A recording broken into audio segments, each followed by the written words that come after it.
मेरे हिस्से में सारी परेशानियाँ, इतनी परेशानियाँ।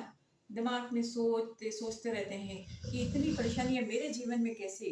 किसी का जीवन तो नॉर्मल रहता है, बिल्कुल साधारण सा। किसी का जीवन परेशानियों से भरा होता है, किसी का जीवन खुशियों से भरा होता है। लेकिन हमें जब परेशानी अगर आती है या खुशियाँ आती हैं, ये सारी परमात्मा के हाथ में होती है। और दूसरा, हमारा खुद का एक कर्म भी साथ में होता है।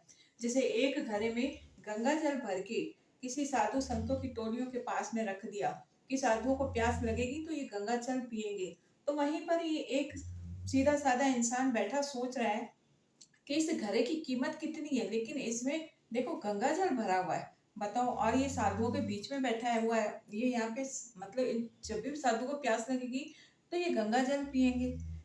तो वो जो मिट्टी का घड़ा था ना, वो सामने जो बैठे व्यक्ति की बात समझ गया। तो वो घड़ा कहने लगा कि आपको पता है मैंने कितने कष्ट सहे हैं, आपको पता है मैंने कितनी परेशानी सही है। पहले मुझे खेतों से लेके आए, मिट्टी खोद खोद के फावड़े मारे गए मेरे को। फिर उसके बाद मेरे को रोंदा गया, कुम्हार के पास लेके गए, फिर चाकरी पे लगाया, फिर मशीनों से घुमाया।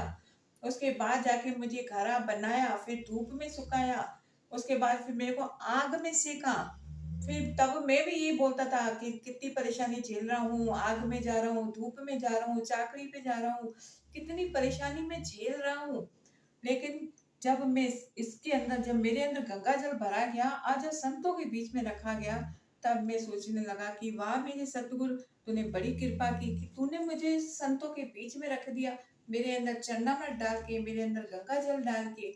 तब मैं बहुत आनंदित हुआ कि मेरी कीमत कितनी बढ़ गई, मेरी वैल्यू कितनी बढ़ गई कि मैं संतों के बीच में बैठा हुआ हूँ। ये मेरे से गंगा जल पिएंगे, प्यास बुझाएंगे।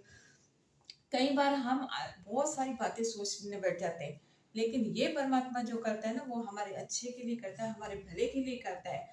लेकिन हम अपना अच्छा कर्म करते रहे, परमात्मा को कभी भी ना कोसें, कभी भी परमात्मा से कोई शिकायतें नहीं करें, शिकवे नहीं करें, गिले नहीं करें। केवल शुक्रिया अदा करते रहें कि जो तू बना रहा है वैसे बना, और जैसा तू चाहता है वैसे मैं बनूं। तो शिकायतें बंद कीजिए, शिकवाएं बंद कीजिए, और हमेशा शुक्रिया शुक्रिया अदा करते रहिए। तो शुक्रिया शुक्रिया करते रहोगे, सारी परेशानी आपकी यो छू मंतर गायब हो जाएगी कि आपको पता भी नहीं पड़ेगा। जी नमस्कार जी।